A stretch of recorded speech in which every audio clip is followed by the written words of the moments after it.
materi.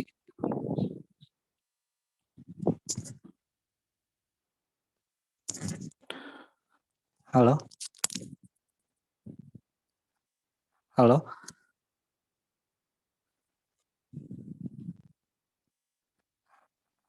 Cek. Ya, suaranya masuk, ah. Oh iya, masuk. Terima kasih kepada ahli yang telah memberikan saya kesempatan untuk menyampaikan materi terkait dengan hitbah dan mahar, dan saya akan memaparkan tentang hitbah. Baik, langsung saja. Saya akan menjelaskan poin pertama pada makalah kami, yaitu tentang hitbah. Bagi sebagian orang mungkin kata ini sudah tidak asing lagi. Masyarakat umum zaman sekarang mengenalnya dengan kata lamaran. Dalam pembahasan hitbah kali ini, saya akan membahas beberapa poin, di antaranya apa sih pengertian hitbah, apa yang menjadi dasar hukum hitbah, apa saja syarat-syarat hitbah, bagaimana sih tata cara hitbah yang baik, apa saja hal-hal yang harus dipahami ketika melakukan hitbah, dan apa sebenarnya tujuan hitbah. Assalamualaikum. Ya, waalaikumsalam. Apa ini suaranya, tampilannya, slide-nya ada? Slide-nya sebentar saja. Ditampilkan aja. Pardon.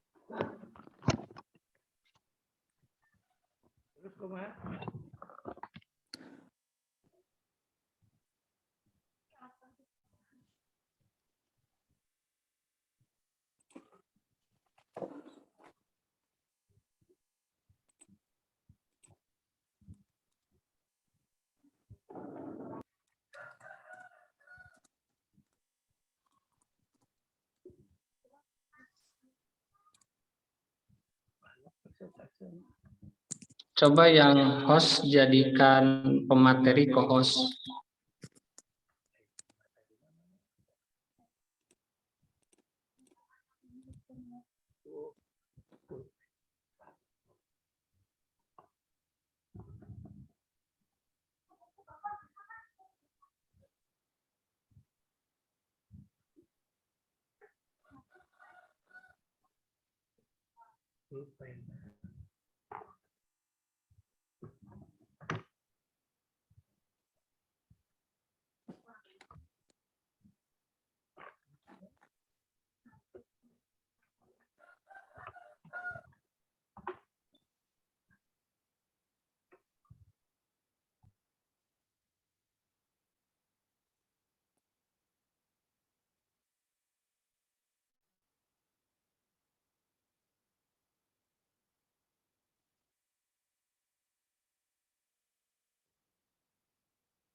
Sebentar saja.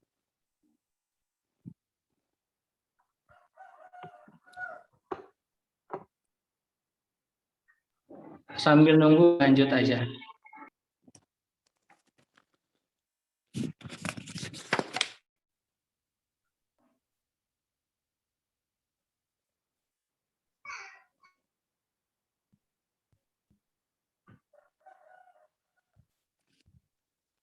Baik, langsung saja.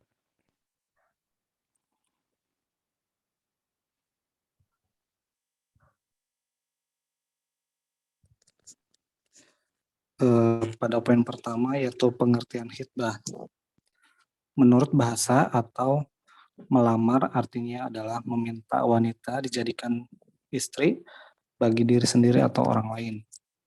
Menurut istilah peminangan ialah kegiatan atau upaya ke arah terjadinya hubungan perjodohan antara seorang pria dengan seorang wanita, atau seorang laki-laki meminta kepada seorang perempuan untuk menjadi istrinya dengan cara-cara yang umum berlaku di tengah-tengah masyarakat.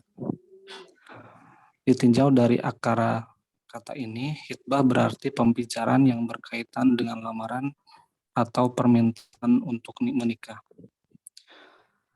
Peminangan atau khitbah merupakan pendahuluan dalam sebuah perkawinan disyariatkan sebelum ada ikatan suami istri. Untuk poin selanjutnya yaitu dasar hukum khitbah. Mazhab Syafi'i berpendapat bahwa khitbah hukumnya mustahab atau dianjurkan karena hal ini dilakukan oleh Rasulullah SAW terhadap Aisyah binti Abi Bakar dan Hafsah binti Umar radhiyallahu an, sebagaimana firman Allah dalam surat Al-Baqarah ayat 235 yang artinya, dan tidak ada dosa bagi kamu meminang wanita-wanita itu dengan sindiran atau kamu menyembunyikan keinginan mengawini mereka dalam hatimu. Allah mengetahui bahwa kamu akan menyebut-nyebut mereka. Pada itu, janganlah kamu mengadakan janji kawin dengan mereka secara rahasia, kecuali sekedar mengucapkan kepada mereka perkataan yang ma'ruf. Dan janganlah kamu berazam atau bertetap hati untuk berakad nikah sebelum habis iddahnya. Dan ketahuilah bahwasannya Allah mengetahui apa yang ada dalam hatimu, maka takutlah kepadanya. Dan ketahuilah bahwa Allah Maha Pengampun lagi Maha Penyayang.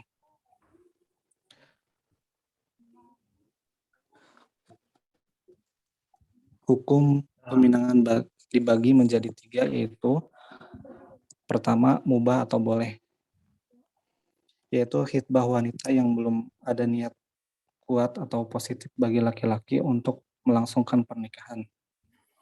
Yang kedua, sunnah, yaitu khitbah wanita yang sudah ada niat kuat untuk dilangsungkan pernikahan, karena untuk menjaga agar jangan timbul penyesalan di belakang hari.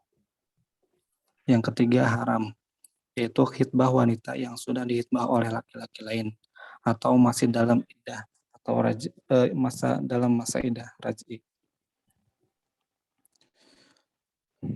Memang terdapat dalam Al-Quran dan dalam banyak hadis Nabi yang membicarakan hal peminangan, namun tidak ditemukan secara jelas dan terarah adanya perintah atau larangan melakukan peminangan.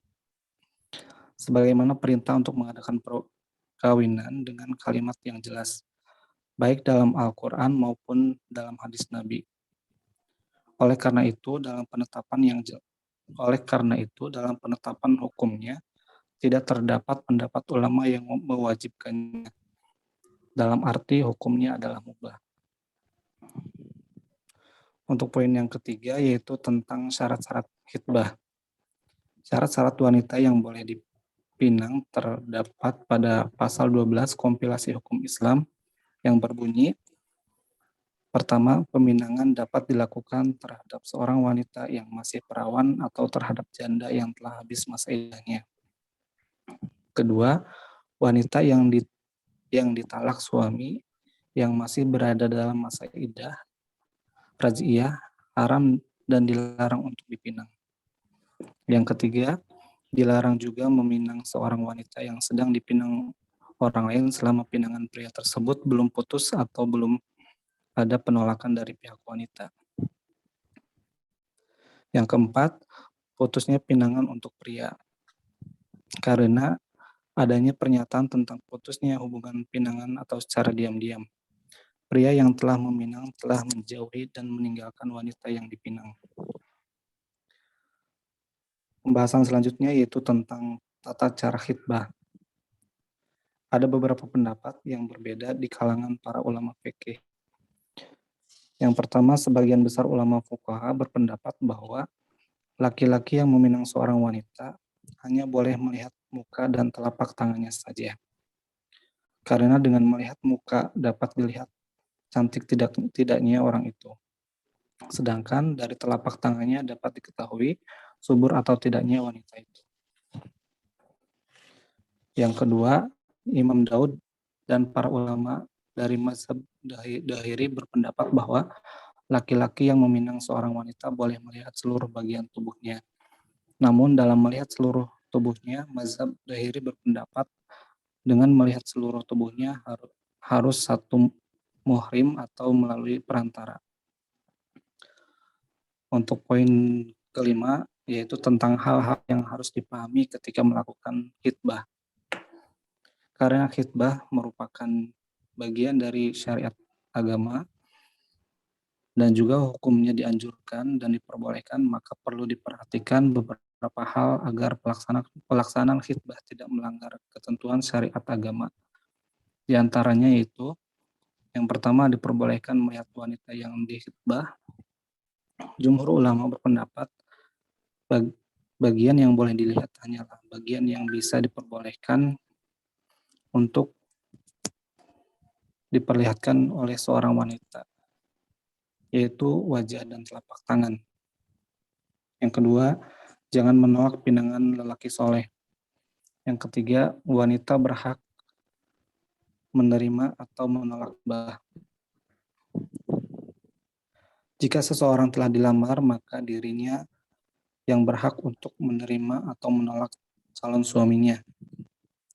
Izin dari wanita yang dilamar mutlak diperlukan supaya tidak terjadi pernikahan yang tidak disukai. Dalam memberikan persetujuan antara seorang gadis dengan seorang yang pernah menikah atau janda sedikit berbeda. Untuk seorang gadis, persetujuannya adalah diam. Sementara seorang janda bisa menentukan dirinya sendiri tanpa diminta. Untuk poin selanjutnya yaitu tujuan khitbah. Adapun salah satu tujuan disyariatkannya khitbah ialah agar masing-masing dapat mengetahui calon pendamping hidupnya dan juga agar perkawinan itu sendiri berjalan atas pemikiran yang mendalam dan mendapat hidayah. Cukup sekian yang dapat saya sampaikan tentang khitbah. Untuk selanjutnya akan disampaikan oleh ahli tentang mahar.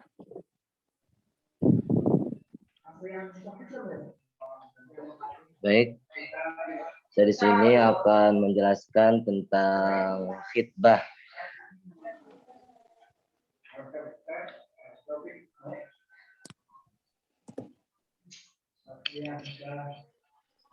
Tentang mahar.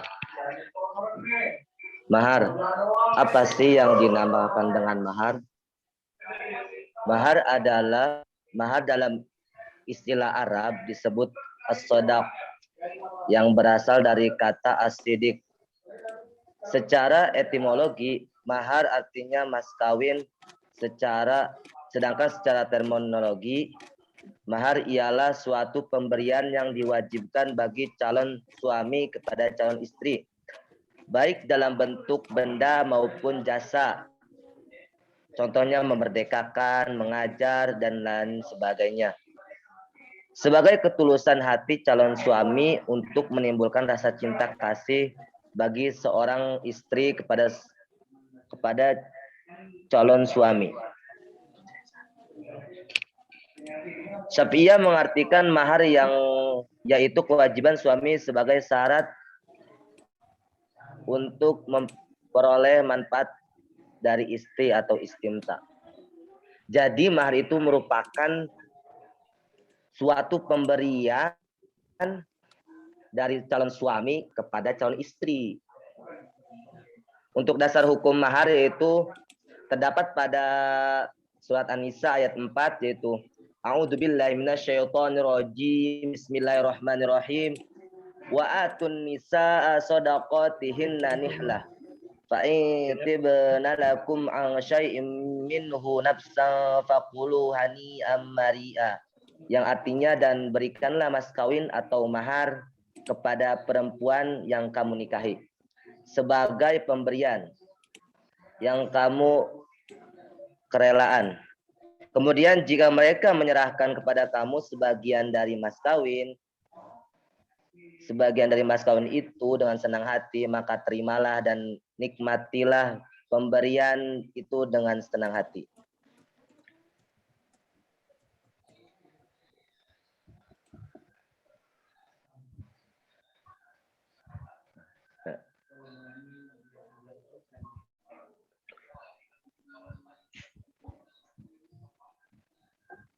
Untuk syarat-syarat mahar, syarat-syarat yang diboleh dijadikan mahar adalah sebagai berikut. Yang pertama, harta berharga. Jadi tidak sah mahar dengan harta yang tidak berharga atau benda yang tidak berharga. Walaupun di mahar itu tidak ada ketentuan banyak atau sedikitnya mahar. Mahar sedikit itu lebih baik, tetapi bermanfaat, itu tetap sah disebut mahar. Yang kedua, syarat yang dibolehkan dijadikan mahar itu barangnya suci dan bisa diambil manfaat. Tidak sah mahar dengan memberikan seorang calon laki-laki kepada seorang calon perempuan itu khamar, babi, bangkai atau darah, karena semua itu haram dan tidak berharga. Yang selanjutnya, syarat selanjutnya itu barang tersebut milik sendiri secara kepemilikan penuh. Jadi kalau kita mau memberikan mahar kepada seorang calon istri kita, harus barang tersebut itu harus milik kita penuh gitu. Jangan gosok-gosok punya orang lain, betul gosok gitu ya.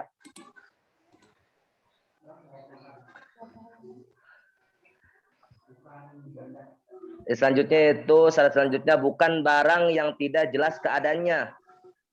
Jadi tidak sah mahar dengan memberikan barang yang tidak jelas keadaannya atau tidak disebutkan jenisnya. Jadi kalau misalkan kita mau memberikan mahar kepada seorang calon istri, kita harus jelas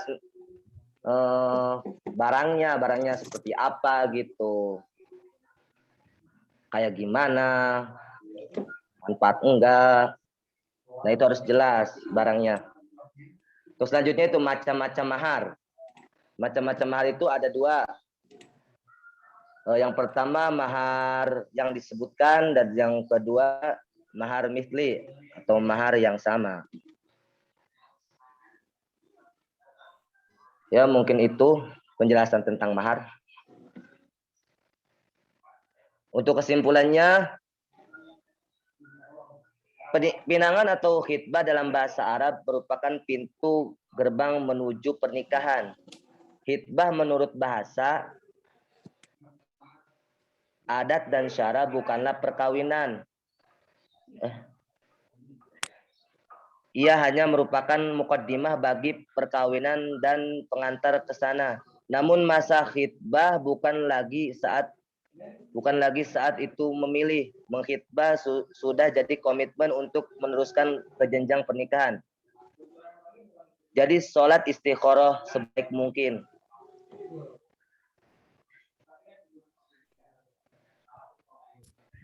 Dasar hukum dari khitbah dan mahar yaitu firman Allah dalam Al-Quran surat Al-Baqarah ayat 235 sampai 237.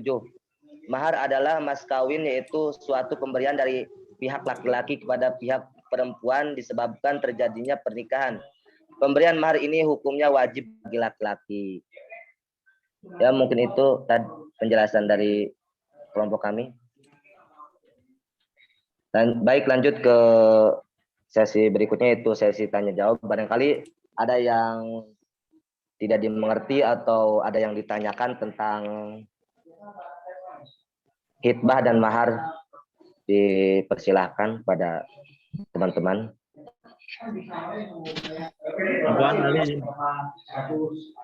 Siap, diterima.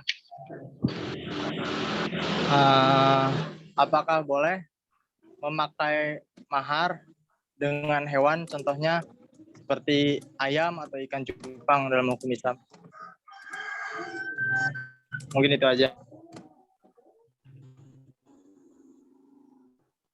Syukran.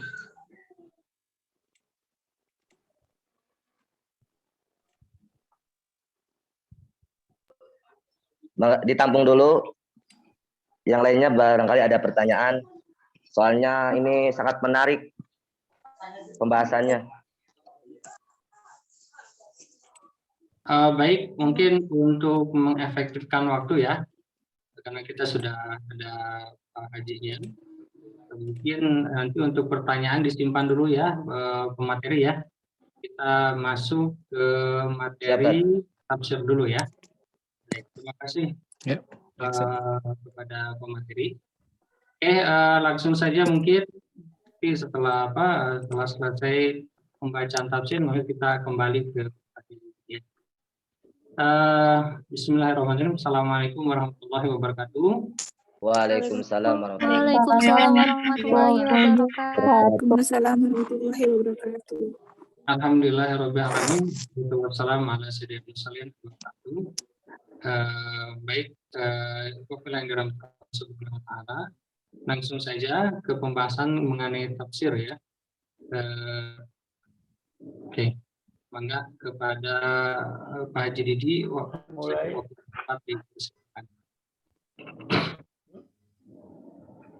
Materina kumpulkan.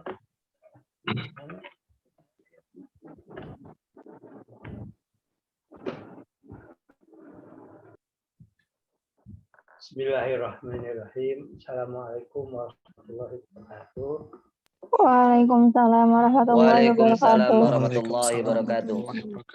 Alhamdulillah, saya baru mendengar tentang paparan mahar dan khitbah atau hiddah dan mahar.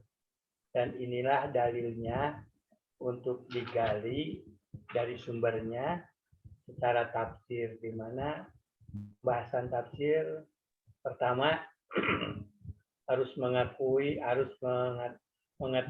secara i'rab ya.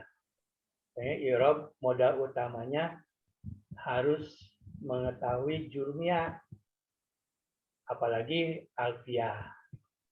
Mudah-mudahan adik-adik semua bisa mengetahui atau mempelajari jurmiyah. Kemudian setelah itu baru menjelaskan tentang makna mufradat. Setelah jurmiyah dan atau qawaid serta makna mufradat, akan mengetahui arti sesungguhnya dari ayat itu. Kemudian setelah ayat itu diketahui arti jumlah, baru kita akan mengetahui perbedaan-perbedaan cara membaca. Kemudian baru akan mengetahui arti atau hukum-hukum yang terkandung secara tertulis maupun tidak tertulis, atau latoif tafsir. Maka kita mulai pada ayat ini. A'udzubillahi minasyaitonirrajim. Bismillahirrahmanirrahim. Wala junaha alaikum in talaqtumun nisaa ma lam tamussuhunna wa tafridu lahunna faridatan wa matti'uhunna 'alal musi'i qadaru wa 'alal muqtiri qadaru ata'an bil ma'ruf haqqan 'alal muhsinin. Kalau arti Departemen Agama atau Kementerian Agama ini mudah. Tapi kita harus tahu kenapa mempunyai arti begini. Wala, kita i'rabnya dulu ya. Wala junaha. Wau harfu ataf. La harfu nafyin. Junaha mansubun. Li'anahu ismun la. Alaikum jar majrur.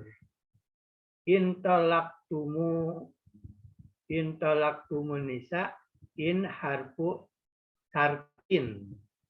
Talaktumu fi'lul mudhari majzumun bi ittisali dhamir muttasil.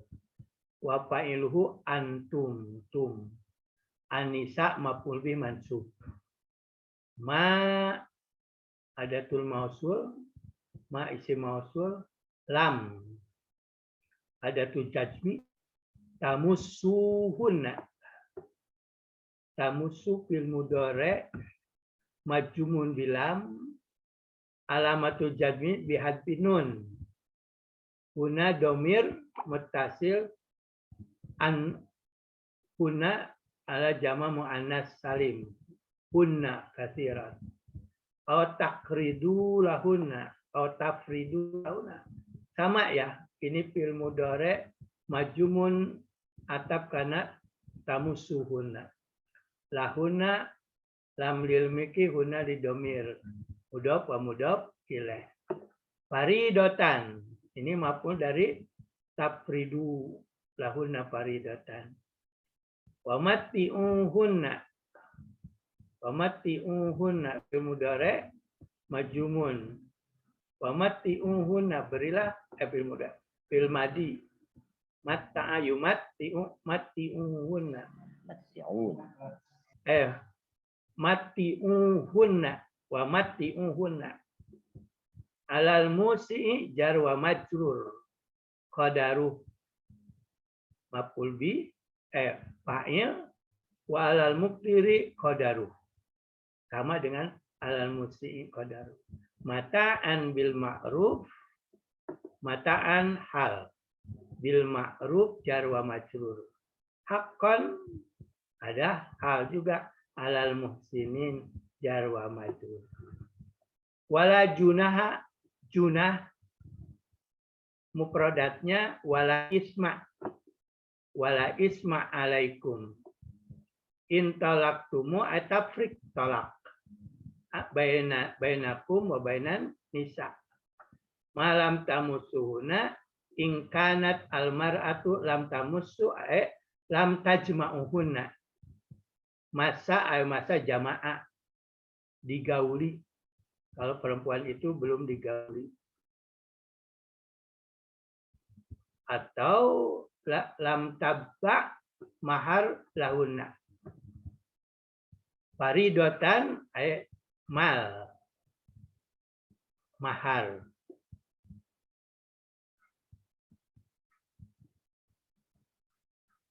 Wa matti'uhunna alal musi'i qadar. Wujubu daf'il mut'ah alal mar'ah biqadril wus'ah. Walau kana ghaniyun au fakirun. Sesuai dengan kemampuannya. Bagi yang kaya ataupun miskin tetap wajib membayar mahar. Mata'an almal bil ma'ruf biqadril istita'ah. Haqqan alal muhsinin. Bagi orang-orang yang ingin dikatakan mempunyai hubungan baik antara laki-laki dan perempuan atau di masyarakat. Dari arti semua ini maksudnya seseorang laki-laki dibolehkan mencerai seorang perempuan yang belum digauli atau belum dibayar mas kawinnya. Tapi wanita yang dicerai tadi belum dibayar mas kawinnya atau belum digauli, tetap diwajibkan membayar mut'ah. Mut'ah itu artinya pangbubungah bahasa Sunda atau penggembira karena telah dicerai oleh suami. Alal musi'i qadaru, bagi laki-laki yang kaya, pemberian mut'ahnya harus sesuai dengan kemampuan orang kaya ini. Tapi bagi orang miskin sesuai dengan kemampuan kemiskinannya ini. Tetap harus mut'ahnya itu gitu. Mata'an bil ma'ruf, dengan harta yang wajar. Hakon alal muslimin, hak bagi perempuan-perempuan yang dicerai itu. Dari ayat ini di banyak hukum yang dimunculkan oleh Allah bahwa seorang laki-laki talak itu harus diingat ya. Talak itu ada 3. Satu yang diucapkan oleh laki-laki atau suami. Kemudian talak itu juga ada yang dibayar oleh istri, namanya talak khul'i, yang ditetapkan oleh pengadilan. Nah, dalam fikih, kalau talak suami bisa kapan saja diceraikan, itu bisa jatuh kalau menurut fikih. Tapi kalau menurut undang-undang, talak sah jika diucapkan di depan sidang. Maka di pengadilan agama pun talak itu ada 3. Talak izin kepada hakim suami untuk menjatuhkan talaknya di hadapan sidang pengadilan agama. Yaitu namanya talak cerai. Kedua, talak yang dalam arti si istri meminta kepada hakim untuk dijatuhkan talak, yaitu disebut talak gugat cerai. Kemudian yang ketiga adalah talak khul'i. Nah, talak khul'i artinya suami tidak punya dosa, tapi istri ingin menceraikannya. Maka disebut talak khul'i. Terus ayat berikutnya, nah, wa in talaktumuhunna min qabli an tamassuhunna wa qad faradtum lahunna faridah fanis ma faradtum illa ayyakuna aw yaqwallazi biadihi uqdatan nikah.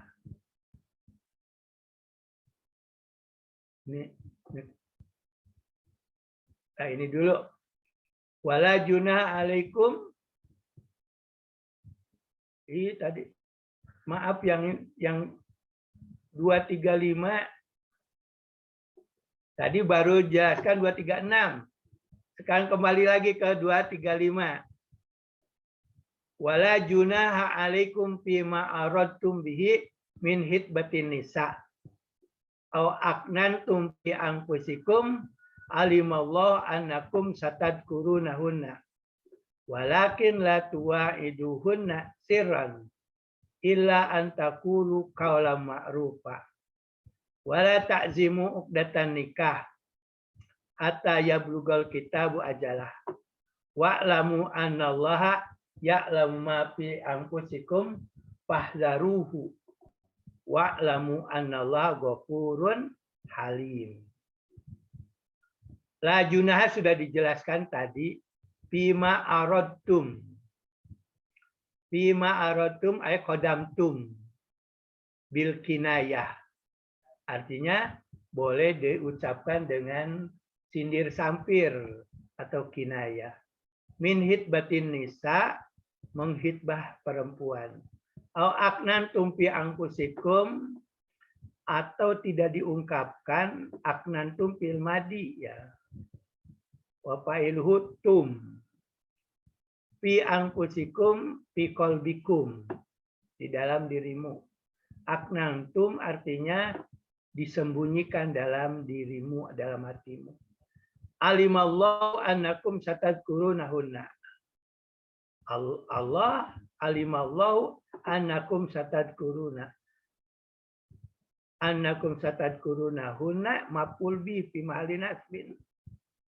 Satadkurunahunna fi'lun mudhari' marfu'un bisubutin nun. Hunna domir muttasil. Walakin, lakin itu istidrak ya. Yang disebut istidrak itu harus dianggap sebelum lakin ada kata yang disembunyikan. Alimallah annakum satadkurunahunna, ini ada kata yang dibuang, fadkuru. katakanlah hunna. Walakin baru dikatakan lakin, sehingga lakin itu ada tuh istidrak. Istidrak itu menganggap ada kalimat yang dibuang atau disembunyikan. La tuwa'iduhunna. Tuwa'iduhunna fi'il tabdil ya. Saling membuat janji. Siron dengan rahasia. Jadi jangan mu'akad atau janji siron bagi wanita yang sedang dalam keadaan iddah. Ila antakulu kaulan ma'rufa. Kecuali boleh berkhitbah dengan kata-kata yang bijaksana. Wala ta'zimu uqdatan nikah. Wala ta'zimu. Inilah aku napin. Ta'zimu fil mudhari' marfu'un di binahyin ini dengan hadfunun, asalnya takjimuna, kemudian adalah takzimu. Uqdata maf'ul bih, an-nikah mudhari' mudhaf, an-nikah mudhaf ilaih. Hatta adatun nasbin. Yablugha fi'lul mudhari' mansubun bi hatta. Al-kitabu al-waktu ajalah waktul muayyan. Wa'lamu annallaha ya'lamu ma fi anfusikum fahdaruhu intabihu ala awamirillah wa nawahi. Wa'lamu annallaha ghafurun halim. Artinya ini sudah jelas ya di sini. Saya akan jelaskan. Tadi adik-adik sudah menjelaskan apa itu khitbah. Khitbah ini adalah permintaan calon suami kepada istri waktu tertentu untuk meminta waktu meneliti keadaan posisi perempuan. Akan dilihat dari sudut akhlak, dari sudut wajah, dari sudut harta, dan sudut keturunan.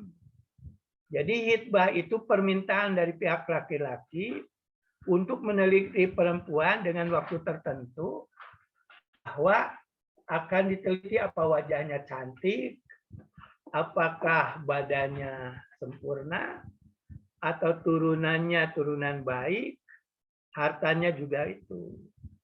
Maka khitbah itu diharuskan. Dalam hukum, khitbah harus memberi imbalan kepada perempuan ini, yaitu uang atau benda. Sehingga uang dan benda itu menjadi alasan perempuan tidak menerima khitbah yang lain. Kalau di kita disebut khitbah itu tukar cincin. Di dalam Islam tidak ada tukar cincin. Yang ada khitbah menyimpan harta suami kepada perempuan sebatas untuk penelitian kepada perempuan ini, jika apa yang dinilainya itu sesuai dengan apa yang diinginkan, maka khitbah harus dilaksanakan dengan perkawinan. Tapi kalau ternyata laki-laki menemukan di perempuan itu ada cacat, maka laki-laki boleh membatalkan khitbah itu dengan resiko uang khitbah tidak dibayar, tidak dikembalikan. Tapi kalau perempuan pun ketika khitbah itu punya hak untuk meneliti laki-laki, apakah anak laki-laki itu orang kuat, atau orang jujur, atau orang pintar, atau orang yang siap dijadikan imam. Kalau ternyata menemukan tidak cocokan, maka perempuan syarat mengembalikan uang khitbah. Jadi khitbah pada prinsipnya tadi di dalam kesimpulannya adalah kedua belah pihak punya hak untuk meneruskan atau membatalkan. Yang tidak boleh adalah menerima pihak ketiga belum ada pemutusan atau kelanjutan. Jadi kalau di Saudi, khitbah itu adalah bertemunya dua keluarga di satu keluarga di dalam rumah tertentu laki-laki saja, keluarga yang lain perempuan saja. Jadi kedua belah pihak bersatu. Laki-laki dengan ibunya perempuan. Saudaranya laki-laki dengan saudaranya perempuan. Bapaknya laki-laki beserta bapaknya perempuan. Maka satu sama lain saling mengenal. Dan termasuk kalau jadi dalam khitbah itu harus menjelaskan kapan mau nikah dan berapa mahar yang akan dibayar.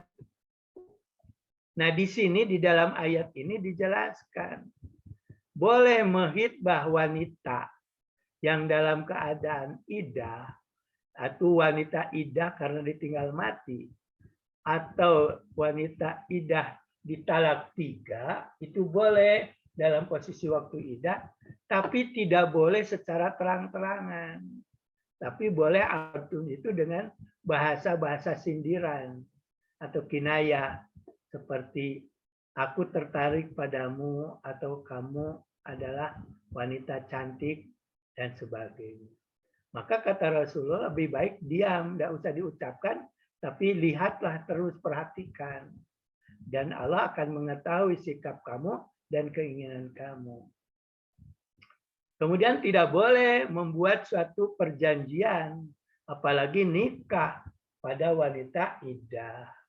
Menurut Imam Syafi'i, wanita iddah nikah atau dalam keadaan iddah, nikahnya itu sah, tapi harus difasidkan.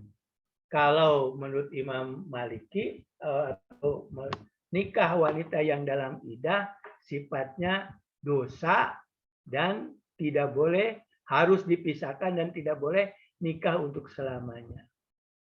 Maka wanita iddah itu kalau mau dilamar berkatalah dengan jangan terang-terangan tapi dengan kata yang bijaksana. Wala ta'jibu uqdatan nikah. Jangan juga merencanakan akan terjadinya nikah, apalagi kalau kita ingin menikah atau menikah. Untuk mengazamkan atau meniat atau bermusyawarah untuk nikah pun dilarang. Karena pada dasarnya wanita iddah ada kemungkinan dia mengandung benih-benih janin dalam rahimnya. Sehingga harus hatta yablugal kitabu ajalah. Harus sesuai dengan iddah yaitu 3 bulan bagi wanita dicerai atau 4 bulan 10 hari bagi wanita yang ditinggal mati. Wa'lamu annallaha ya'lamu ma fi anfusikum fahdaruhu. Jadi hukum ini harus kau tahu bahwa Allah mengetahui apa rencana kamu. Fahdaruhu, hati-hati dengan hukum Allah, keharaman jangan diperbuat, kewajiban harus diperbuat. Wa'lamu annallaha ghafurun halim. Allah Maha Penyayang, yaitu dengan cara menantikan kematian, memberi keleluasan untuk bertobat. Kemudian ayat 237. Tadi 236 sudah dijelaskan. Wa in talaqtumuhunna min qablu an tamassuhunna wa qad faradtum lahunna faridatan wa nisfu ma faradtum illa ayyakuna aw ya'waladzi biyadihi uqdatan nikah wa anta'u aqrabu littaqwa wa la tansawul fadla bainakum innallaha bima ta'maluna basir. Wa in ada syarat ya. Talaqtumuhunna. Ini fi'il madhi ala jam'i. Kemudian ini fa'ilnya mudmar, yaitu talaqtumuhum. kalau kamu telah menceraikan hunna perempuan. Min qabli an tamussuhunna, min adatul huruf jar, qabli mudhof. Min harfu jar, qabli dorob, ya, dorob zaman, yaitu majrurun dari min. Antamussuhunna, an adat, an masdariyah, mansubun alama ba'dahu, tunsibul atau menasabkan fi'il mudhari. An masdariyah, antamassuhunna, bisa dibaca ayamussuhunna, ayamassuhunna. Jadi tamassu fi'il mudhari mansubun bihadfin nun. Asalnya tamassuna, gitu. Tamassu kunna ada maf'ul bih. Wa qad faradtum. Wa qad wa harfu ataf qad litaukidin ala fi'il madi. Jadi ciri fi'il setelahnya qad adalah pakai fi'il madi menunjukkan taukid. Faradtum fi'il madi, tum fa'ilun. Lahuna maf'ul bih. Faridatan juga maf'ul bih. Fanisfu ma faradtum. Jadi kalau kamu menceraikan perempuan sebelum digauli, para ulama berbeda dalam tamassuhunna. Ada gaul jima, ada gaul rayu-merayu, dicium atau dibelai-belai, itu sudah termasuk. Maka kalau perempuan belum dibelai, belum digauli, waqad faradtum, padahal sudah dibayar mas kawinnya. Lahunna, kepada perempuan, faridatan, mahar, fanisfu ma faradtum. Maka punya hak perempuan ini, kalau belum diapa-apa tapi sudah diakad, umpamanya suaminya meninggal dunia, atau suaminya sakit, kemudian cerai, tapi belum diapa-apa, maka istri punya hak untuk mas kawinnya setengahnya. Illa ayakuna. Nak di sini bukan nak dari fi'il mudhari mansub, bukan. Nak di sini adalah nak jama' muannas salim. Ayakuna fi'il mudhari posisinya dalam posisi nasab, tapi di sini mah jamun bitisali nun niswah. Ayakfuwa, ini juga fi'il mudhari mansubun bihadfin nun. Atau dia mendapat memaafkan, ayakfuwa, atau dia yang dimaafkan. Alladzi biyadihil uqdatun nikah, atau oleh para wali yang punya hak menikahkan. Wa anta'u aqrabu litaqwa, memaafkan lebih dekat dengan ketakwaan. Bisa aja suami atau perempuan yang haknya setengah memaafkan, artinya dikembalikan semua mas kawin, atau juga suami memaafkan, semuanya diberikan kepada perempuan. Wala tansawul fadla bainakum. Tapi harus ingat, jangan lupa.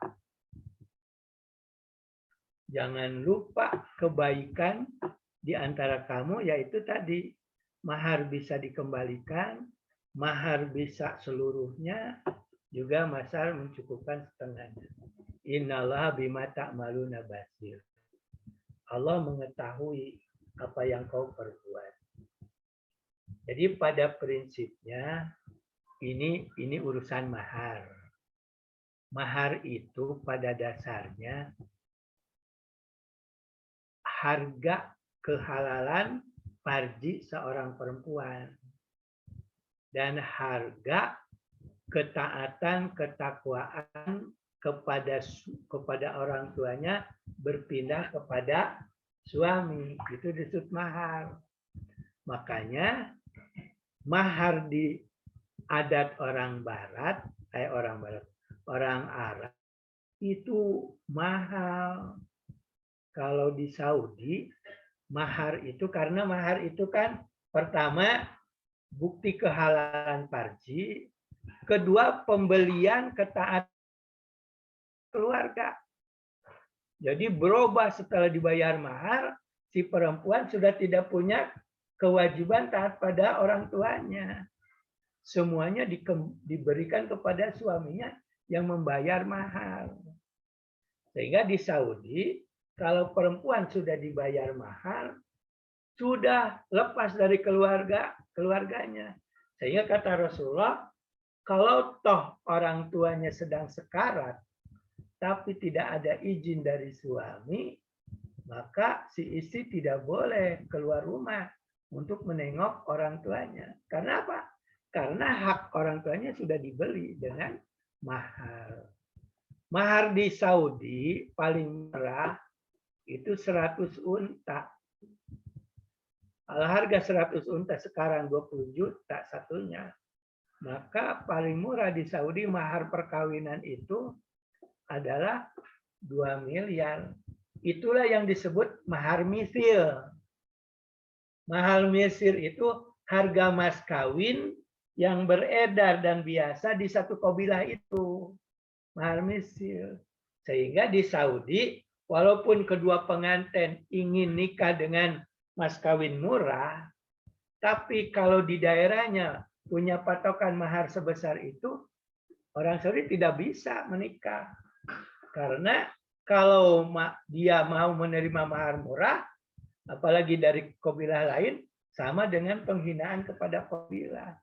Sehingga Rasulullah memberi kebebasan kepada perempuan untuk menentukan mahar. Tapi Rasulullah menganjurkan untuk mempermudah atau memperingan mahar itu. Makanya di Saudi dengan fikih yang biasa kita baca dalam kitab-kitab, mahar itu menjadi beban utama di laki-laki. Sehingga laki-laki dengan punya istri itu adalah kekayaan tertinggi yang dimiliki oleh laki-laki itu. Karena merasa kekayaan tertinggi, maka tidak mau menceraikan istri.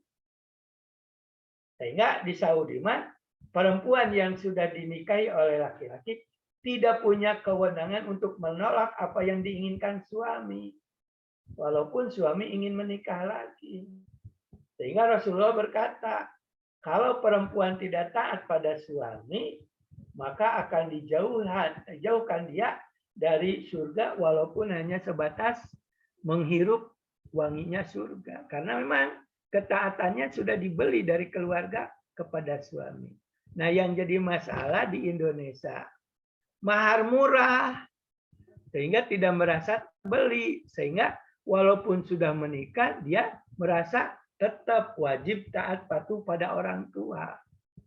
Maka sehingga itu, karena posisi adat berbeda, muncullah undang-undang perkawinan dan undang-undang pengadilan agama. Sehingga masalah talak bagi laki-laki di Indonesia tidak boleh sembarangan menjatuhkan. 1000 kata menyebutkan jatuh talak kamu, tapi di luar pengadilan, maka oleh pengadilan tidak dianggap. Tetap yang benar adalah perceraian di depan pengadilan agama. Maka dengan itu, sehingga masalah talak mahar dalam Quran ini dimasalahkan. Karena memang nilainya besar kalau di Saudi. Kalau di Indonesia, mana mempermasalahkan mahar. Kemarin juga mas kawinnya cuma sajadah. Duit 15.000 atau 5 juta atau 10 juta. Bagi laki-laki uang sebesar itu tidak bernilai, tidak dianggap suatu kekayaan yang paling besar. Sehingga dibatasilah tata cara perceraian itu oleh pengadilan agama. Karena dalam fikih di Arab itu perempuan bisa membebaskan dirinya sendiri atau cerai dengan mengembalikan mas kawinnya, walaupun tidak diizin atau tidak diterima oleh suami, Rasulullah tidak melarang istri mengembalikan dirinya sendiri.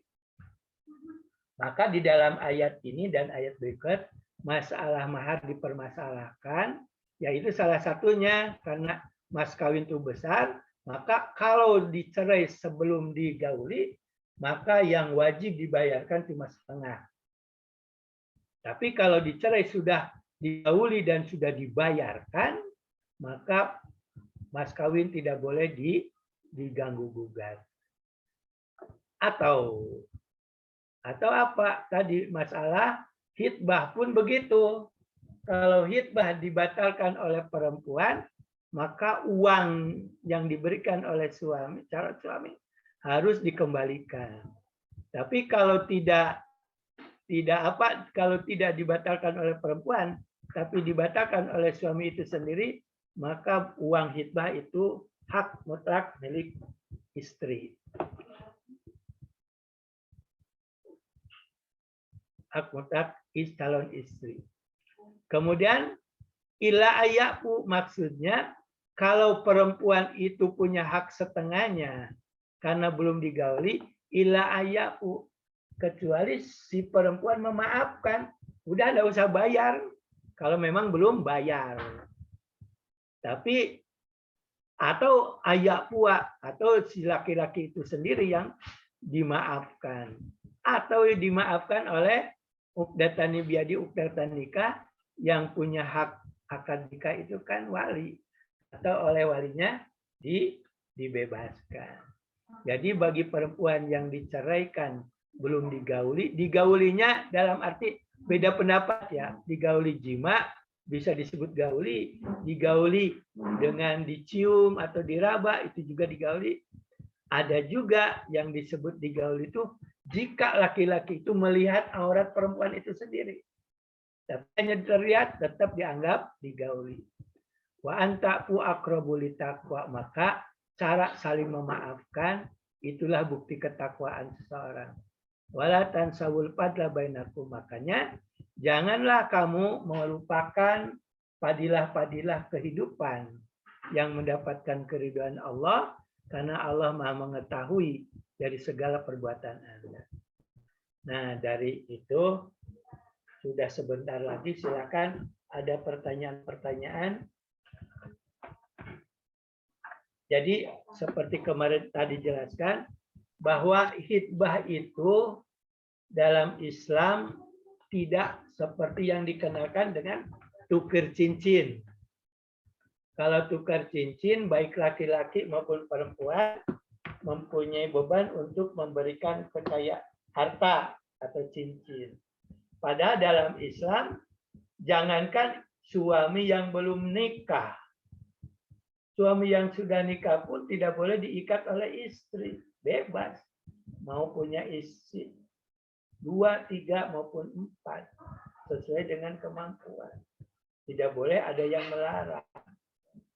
Yang dilarang itu melanggar syariat Islam. Jadi hitbah itu adalah perbuatan hukum yang tidak merubah hukum perkawinan. Jadi tidak ada perubahan halal, tetap kedua belah pihak mempunyai haram saling melihat.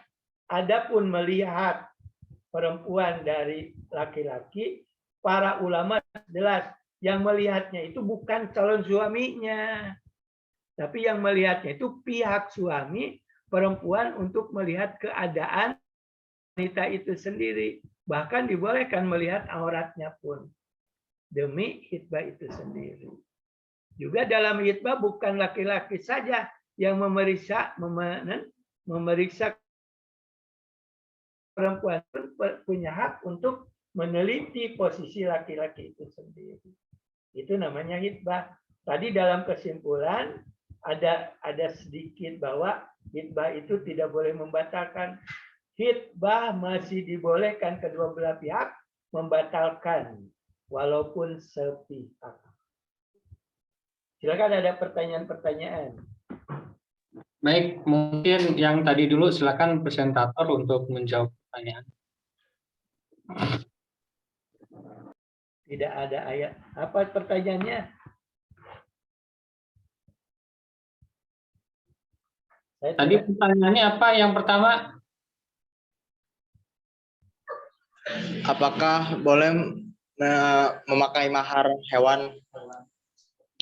Contohnya seperti ikan. Yang viral kemarin. Jadi ada cerita itu berita tentang mahar dengan ikan cupang gitu. Atau misalnya mahar dengan mungkin benda-benda lain yang tidak biasa, misalnya dengan mahar dengan Bitcoin atau gimana gitu. Baik. Pada prinsipnya mahar itu hak perempuan. Tapi pada prinsip kedua wajib adanya mahar, bahkan menjadi rukun. Soal nilai itu tidak dipermasalahkan dalam Islam. Yang dipermasalahkan adalah ridho. Jadi para sahabat ada yang maharnya sendal capit, ada yang maharnya hanya sebatas cincin besi, ada juga maharnya dengan mengajarkan Al-Quran. Yang penting mahar dibolehkan dengan apa saja, asal bernilai. Adapun mahar dengan Al-Quran itu bukan mahar dengan ayat Quran, bukan dalam hadis itu. Cara mengajar perempuan, Al-Quran, cara membacanya. Bukan dengan bacaan Fatihah, itu tidak boleh. Karena ayat Quran tidak boleh diperjualbelikan. Jadi yang boleh mah dengan Al-Quran itu maksudnya mengajarkan perempuan dengan Al-Quran, di mana upah mengajarkan sebagai maharnya. Apalagi cupang. Cupang punya arti nilai 5.000. Cincin besi aja paling 2.500. Itu dibolehkan. Dan diboleh juga tadi. Jadi dalam ayat ini dikatakan diutang pun boleh mahar itu. Diajuk. Tapi selama belum dibayar, perjimaannya belum mempunyai nilai ibadah. Jimatnya. Karena akan menjadi zina kalau maharnya tidak dibayar. Akan menjadi ibadah kalau maharnya dibayar. Berarti nunggu nilainya jima antara suami istri itu halal atau tidaknya tergantung dibayar atau tidaknya. Seperti maharnya Nabi Musa kan dengan dicicil atau diutang, yaitu dengan upah mengembala selama 8 tahun atau 10 tahun. Itu jawaban pertama. Berarti boleh Tad kalau maharnya itu ikan cupang. Jangankan ikan cupang, apapun yang berharga. Kalau yang tidak berharga tidak boleh, apalagi dengan barang haram. Tidak boleh. Ikan cupang kan barang yang berharga, walaupun tidak dimakan, tapi punya nilai uang. Hanya yang diharamkan itu jika ikan cupang benda atau binatang untuk dijadikan alat. Murni ikan cupang adalah mempunyai nilai, walaupun mungkin harganya kan 1.000 atau 2.000, tidak jadi masalah. Mas kawin itu adalah kewenangan perempuan yang diwakili oleh walinya. Mau berapapun boleh, asal ada yang bernilai. Cukup, ada pertanyaan lain?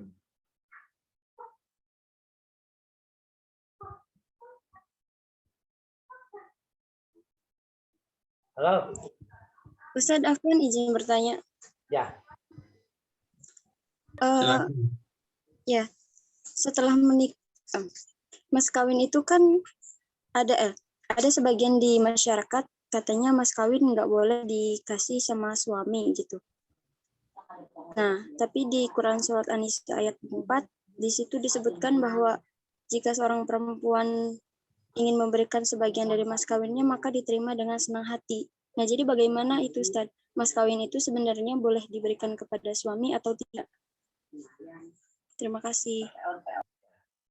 Mas kawin atau mahar pada prinsipnya kekayaan pertama yang dimiliki oleh istri. Karena dalam rumah tangga di dalam fikih, istri itu dari suami. Pertama tadi mas kawin itu kekayaan pertama dari suami. Kedua, dengan cara mengabdi kepada suami, upah bulanan, pengabdian. Upah melahirkan, upah mengandung, upah melayani masak, dan sebagainya itu harus dinilai oleh suami memberikan kepada istri. Sehingga di dalam rumah tangga fikih, si istri setiap bulan akan bertambah kekayaannya. Sehingga di dalam fikih di Arab tidak ada yang namanya gonogini. Karena dari awal sudah nisah. Nah, soal mas kawin berarti kekayaan pertama istri. Kalau sudah dimiliki oleh istri, istri bebas berikan kepada siapa, kepada suami, kepada anak, kepada saudara. Itu bebas. Tapi itu menjadi hak istri atau kesolehan perempuan sendiri. Nah, kalau dipinjam, wajib dibayar. Pada prinsipnya gitu. Jadi, kalau rumah tangga yang baik, mas kawin tidak boleh dipinjamkan, tidak boleh ditanyakan oleh suaminya, karena itu adalah harga diri, harga keluarga. Jadi, kan tadi disebut mas kawin itu harga kesetiaan perempuan itu sendiri. Harga kesetiaan kepada keluarganya beralih kepada keluarga atau kepada suami dan keluarganya. Makanya harus tetap ada mas kawin itu. Kalau mau itu adalah kalau nanti perceraian itu tidak dihitung gonogini, tetap diapapkan itu kebodohan istri aja diberikan ke suami lagi. Jangan itu, karena itu bukti kesetiaan. Nanti bisa-bisa uangnya juga sudah diberikan, tinggal nuntut. Nanti ya cerai aja, nanti sudah dianggap selesai mas kawinnya. Itu dalam Islam itu perkawinan itu suci, sehingga jangan ada alasan-alasan terjadinya perceraian. Apalagi nanti istri menganggap mas kawin geges diinjem, hanya orang taat. Jadi untuk diketahui ya, mas kawin itu bukti kehalalan adiparji. Tapi pelayanan itu harus berdasarkan nafkah.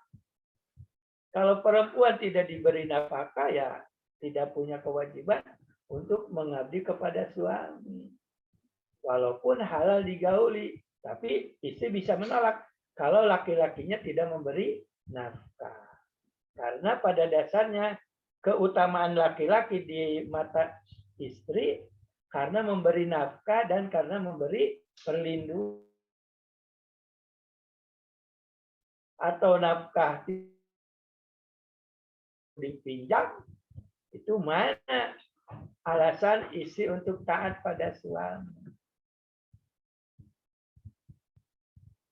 Tapi kan cinta, nah itu mah cinta bodoh. Terus ada lagi. Izin bertanya Ustadz, mau badil aja. Silakan.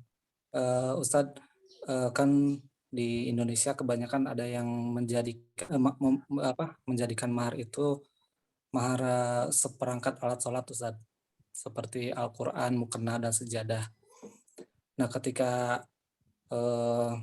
perempuan tersebut meridhoi mahar tersebut setelah menikah, nah mahar tersebut tidak dipergunakan oleh istri tersebut, apakah itu berdosa kepada suaminya atau gimana sabar jika tidak dipergunakan? Tidak dipergunakan. Iya, mahar tersebut tidak dipergunakan oleh istri tersebut. Ya, mahar alat sholat itu penipuan sesungguhnya. Kalau mau benar mahar alat sholat, harus dengan masjidnya. Makanya sholat di sajadah masjidnya itu salah perempuan aja mau nerima.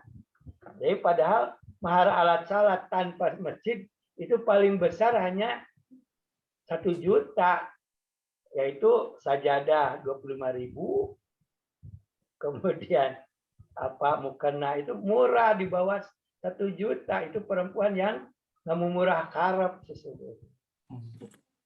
Jadi mahar alat sholat harus beserta masjidnya, sampai beban suami itu berat. Tujuan mahar diperberat dalam syariat dibolehkan itu kan untuk agar suami merasa memiliki perempuan itu. Dia didapati perempuan itu dengan beban berat. Kalau cuma bebannya hanya sebatas 200.000, nanti perceraiannya mudah karena akan kawinnya kepada yang lain mudah juga. Itulah yang disebutnya bagaimana caranya membeli kesetiaan perempuan kepada keluarganya.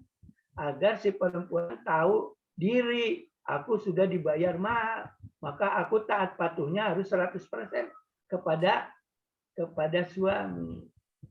Adapun ada juga maharnya Quran, kemudian disimpan di rak, dibaca tidak, itu artinya mubadir katanya.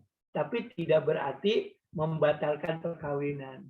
Boleh saja nikah dengan mahar alat sholat tanpa masjid, kemudian sajadahnya digantungkan tanpa dipakai, bukan masalah mahar, itu sholatnya dosa ke sholatnya itu.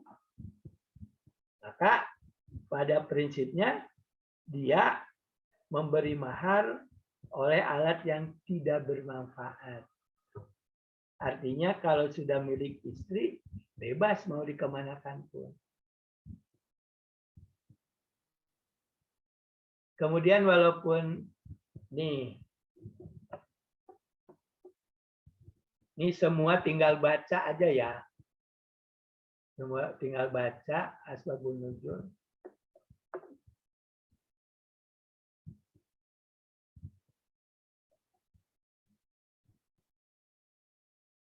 Kalau diterangkan mungkin lama sampai maghrib ini. Ada lagi pertanyaan lain? Afwan Ustaz, izin bertanya satu lagi. Afwan Ustaz, ya. Izin melanjutkan pertanyaan yang pertama. Ya tadi Ufti mau bertanya. Nanti ya setelah ini. Apa lagi? Ustaz, yang soal mut'ah. Mut'ah itu contohnya seperti apa Ustaz? Mut'ah itu adalah panggubungan. Di dalam fikih minimal dia memberikan mut'ah itu 3 setel pakaian. Itu paling murah. Kalau maksimal itu dalam fikih itu adalah setengah mas kawin mut'ah. Karena di Indonesia itu mas kawinnya pada murah-murah, sehingga ditetapkan ya sesuai kesepakatan mediasi sebelum terjadinya perceraian. Bisa dengan uang 1 juta. Kan kalau mau cerai ya di dalam Islam, pertama harus bayar mut'ah, kedua bayar idah. Kalau di pengadilan agama akan ditanya 1 mut'ah, 2 nafkah idah, ketiga nafkah lalu yang tidak dibayar. Mut'ah itu panggubungan diberi sabarage lebih bagus, lebih banyak. Minimal seperti kalau dulu itu Hasan bin Ali mut'ahnya itu 20.000, ini uang perak. Mungkin bisa sampai 1 miliar sekarang untuk membahagiakan perempuan yang dicerainya. Ketika itu istri Hasan ya mengatakan kepada suaminya, Wahai Hasan, alhamdulillah kamu telah dilantik jadi khalifah. Hasan marah. Demi Allah, kenapa kau bahagia? Aku dilantik jadi khalifah. Padahal pelantikan ini karena ayahku mati dibunuh orang. Kamu dicerai, kata Hasan. Kemudian diberikan hak mut'ahnya itu sampai 20.000 uang perak.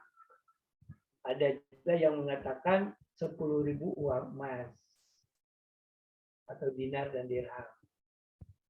Jadi benda yang berharga sebagai pangbubunga kanu perempuan yang akan dicerai. Mut'ah. Kemudian kedua idah.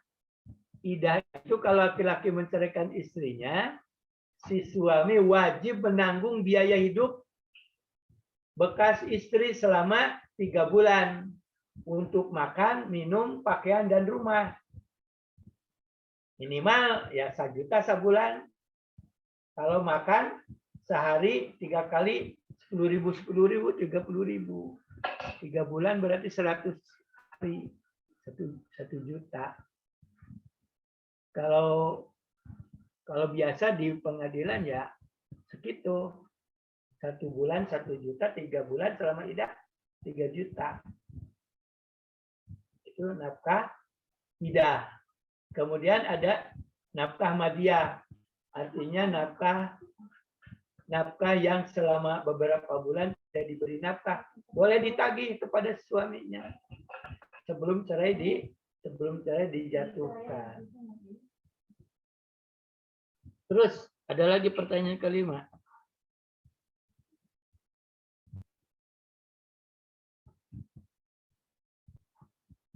Silakan. Atau tadi pemateri mau menambahkan, silakan. Pak Ustadz, izin melanjutkan pertanyaan yang pertama tadi. Ya.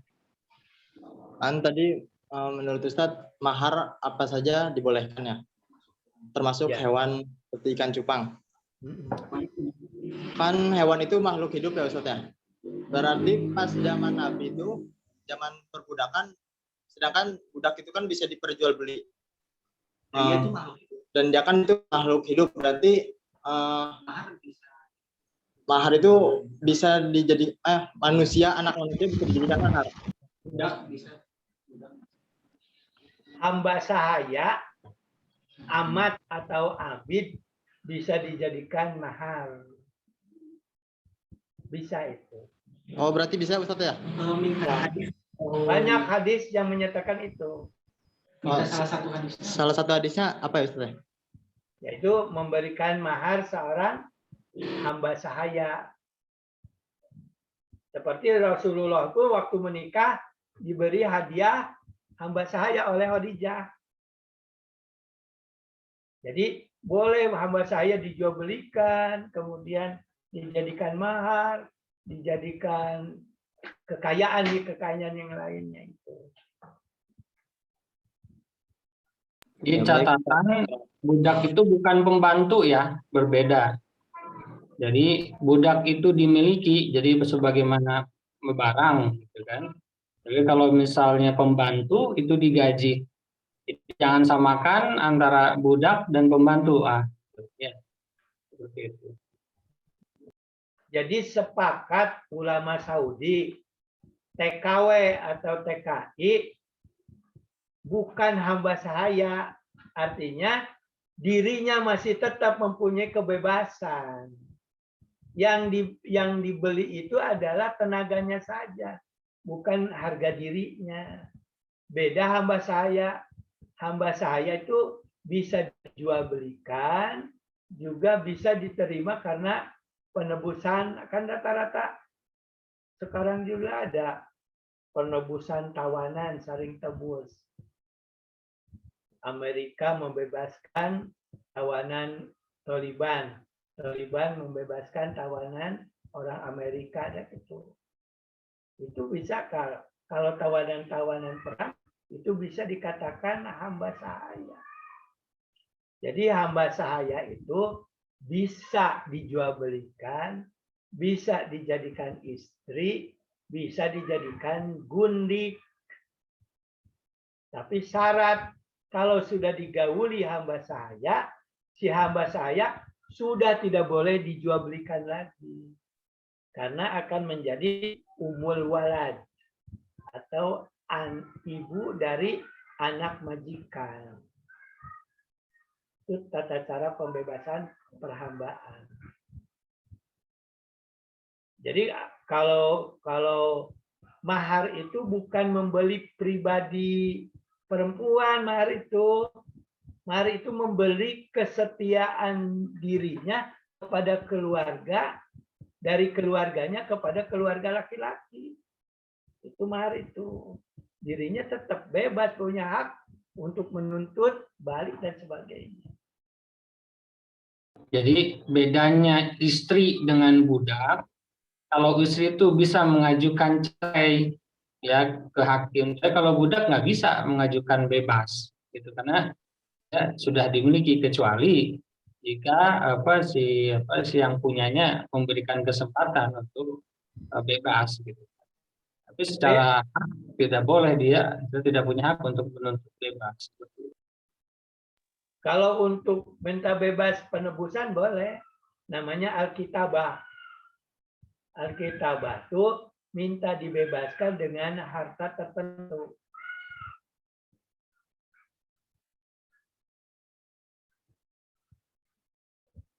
Baik. Terus, di sini mufradat ya arodtum al-ima watalwi duna tasri misru anta jamila. Mengangguk dan melambaikan tanpa izin seperti kamu cantik. Artinya maksudnya dia dengan bahasa apa dalam bahasa Arab itu kinayah. Khutbah nikah ayat talabah nikah ala nisa. Terjemahnya ini. Kemudian tadi asbabun nuzul tadi nuzilat hadil ayat pirojulin minal ansar tajawaja imra'atan min bani Hanifah walam yasum la sadaqah sumatalaka qabla ayyamusa qala ayyam saha amat saha penuzilat panazalat. Kedua, jadi seorang ansor ingin menikahi perempuan tapi belum dibayar. Kemudian diceraikan sebelum digauli. Turun ayat ini menuntut istri hak mendapatkan mahar dan hak idah, juga hak mut'ah. Kisah Abu Ja'far melamar Ummu Salamah, jelas melamar secara jelas, kata-kata vulgar. Oleh Ummu Salamah dikatakan, masa saya dalam keadaan idah, Anda sudah beraninya melamar saya? Kata Ja'far, aku hanya menyatakan aku adalah turunan Rasul. Aku punya nasab dengan Rasul. Artinya tidak secara langsung. Tapi kemudian oleh Ummu Salamah ditolak dan akhirnya dinikah oleh Rasulullah dengan dihutbah dengan membawa uang hutbah itu sendiri, dihitbah. Jadi hitbah itu hanyalah minta waktu untuk memeriksa keadaan perempuan dan perempuan punya hak untuk memeriksa keadaan laki-laki. Karena perempuan kan harus punya 4 syarat. Pertama adalah cantik perempuan itu. Kedua, turunannya bagus. Ketiga, orang kaya. Yang keempat, baru agamanya bagus. Adapun cantik relatif, tergantung laki-lakinya. Kalau laki-lakinya bernilai wajah 4, maka perempuan akan cantik menurut laki-laki itu bagi perempuan yang berwajah nilai 6, kan gitu. Namanya sekufu.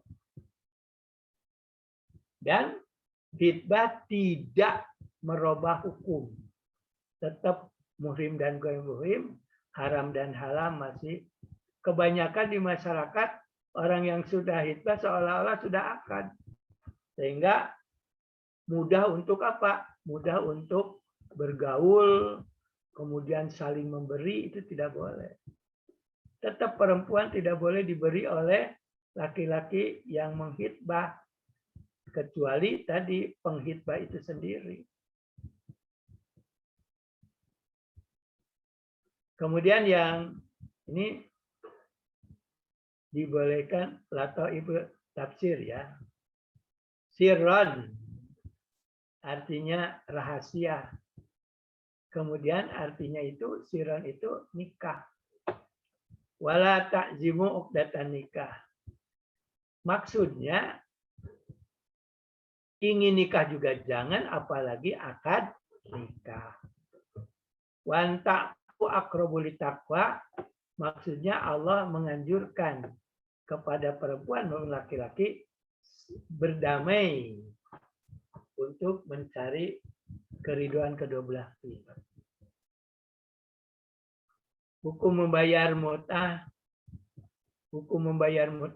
miskin atau kaya, sebelumnya belum dipermasalahkan, tetap mut'ah itu harus dibayar. Walaupun mahar terkadang bisa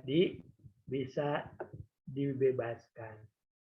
Kisah Sayyidina Hasan tadi sudah dijelaskan bahwa Hasan bin Ali ketika itu setelah dilantik menceraikan istrinya gara-gara memperlihatkan bahagia suaminya dilantik jadi khalifah. Husain merasa tersinggung karena pelantikan itu karena kematian ayahnya. Sehingga menceraikan istrinya dan diberi mahar sebanyak 20.000 uang perak atau dirham. Kemudian hukum hitbah, bisa mutbah, bisa haram, bisa boleh. Mubah bagi perempuan yang belum dihitbah dengan orang lain dan tidak dalam keadaan iddah. Haram adalah melamar wanita punya suami atau wanita yang dalam iddah talak atau cerai atau mati. Ya juju bisartin.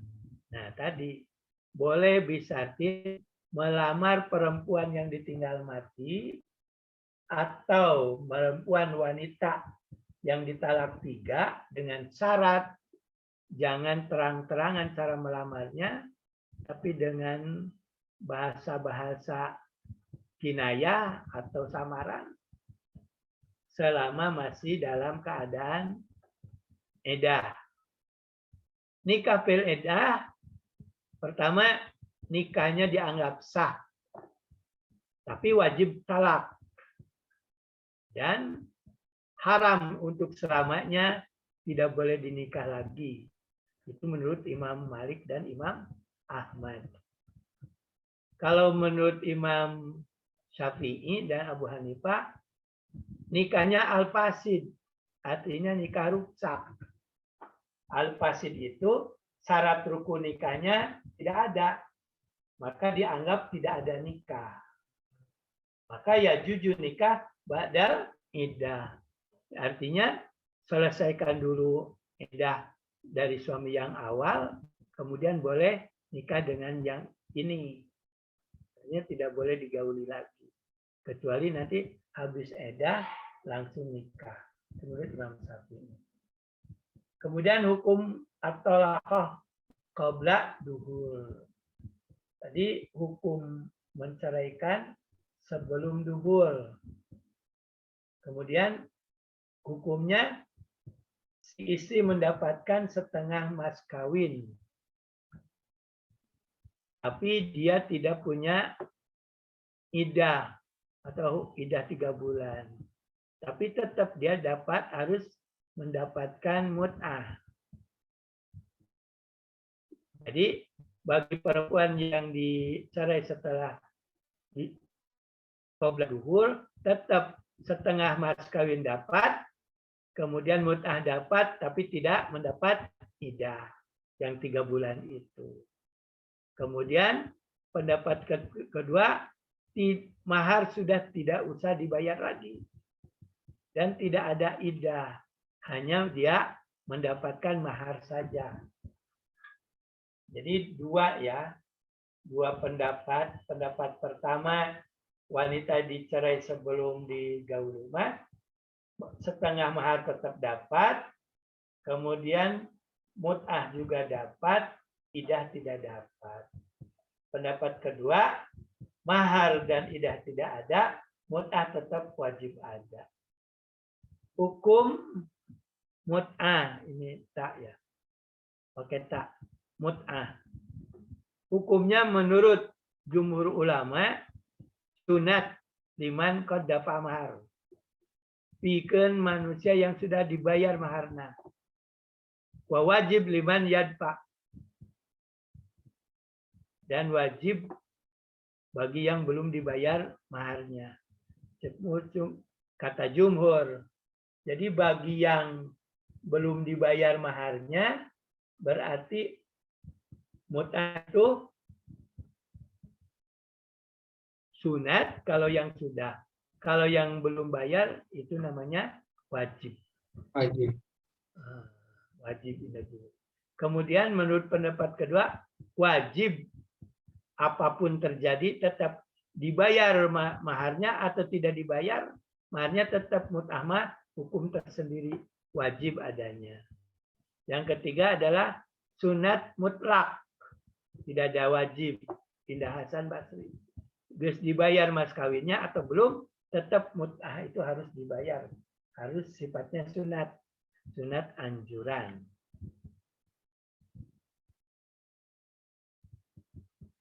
Matar sudu ilahil ayat. La junaha al-hutbah al-muqtadah bil maut awi mutalaq salah. Jadi hukum yang ditunjuk oleh ayat ini, satu, membolehkan perempuan dalam posisi iddah dilamar, tapi dengan syarat rahasia atau dengan bahasa vulgar. Kedua, nikah wanita yang iddah, yang masih dalam iddah, hukumnya haram dan nikahnya dianggap fasid. Fasid itu ruksak, kurang syarat dan rukun. Kalau pasah batal.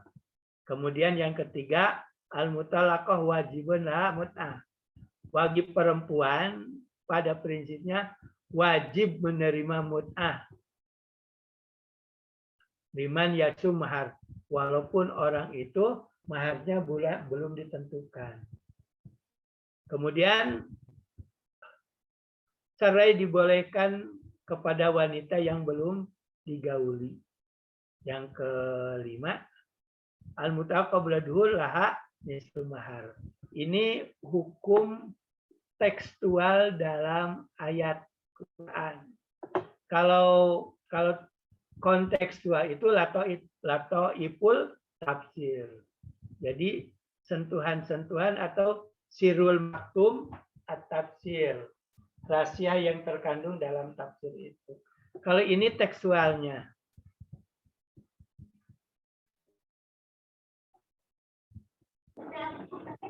Sudah habis. Baik. Waktu tinggal berapa menit nih? Sudah habis ya? Mangga langsung mungkin nanti teman-teman yang sudah buat makalah bisa dikirim lewat Google Form yang linknya nanti Anda share di grup ya. Terus mangga kepada MD langsung saja mungkin. Baik. Selanjutnya acara selanjutnya yaitu penutupan. Ya maaf. Terima kasih kepada Ustadz, Masya Allah penjelasannya sangat bagus sekali Ustadz. Terima kasih Tunun, Sepandi sama Ustadz Yadi. Baik, mohon pamit dari kami kelompok 1. Apabila ada kata-kata yang tidak enak dari hati, mohon dimaafkan. Kurang lebihnya mohon dimaafkan. Billahi taufiq wal hidayah. Wassalamualaikum warahmatullahi wabarakatuh. Waalaikumsalam warahmatullahi wabarakatuh.